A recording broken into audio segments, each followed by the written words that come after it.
Hello sewers out there, this is my 5th video for the YouTube page Athel Artistry, sewing tips and tricks.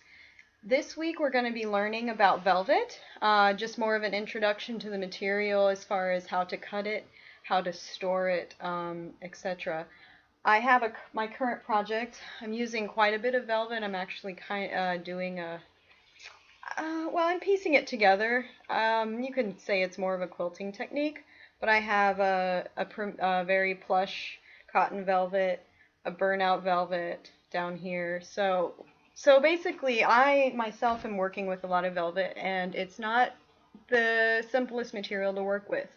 It can be intimidating because of the very expensive plush quality, but it's really not that bad. And let's get right to it. So first, as far as cutting velvet, velvet does, like most wovens, have a natural grain. And luckily, it's very unique in that it does tear very well on its natural grain.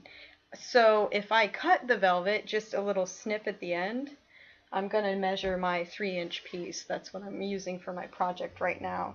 So let me go ahead and do that and snip the end right here. Snip into the velvet just a tad. So I just snipped a little bit of the velvet, just a tad, and it tears really, really well. 3 inches right on the natural, on its true grain, or rather the cross grain. I'm actually tearing it across the cross grain. And then snip it at the end. I have a nice piece of velvet that is 3 inches all the way down.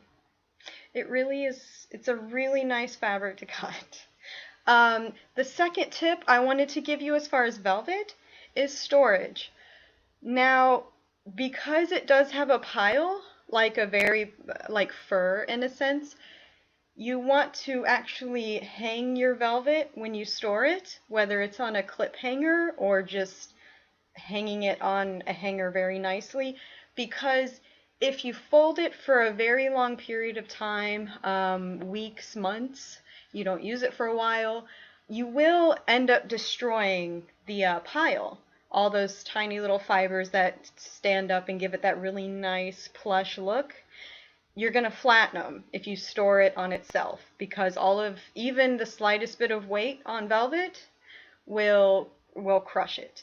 So just keep that in mind when storing your velvet when you're not in use.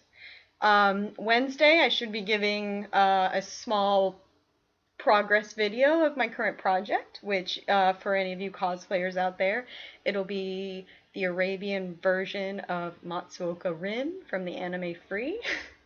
So I'm pretty excited about that project. That's my next large project, and like I said, it's going to be pretty intricate with a lot of the velvets interlaced inside of the coat, etc., etc. So if you find these videos useful, helpful, you enjoyed them, you want me to make more, please hit the subscribe button below, hit like on the video, share it with your friends who are also sewers, costumers. I really appreciate you watching this. Thank you. See you next week.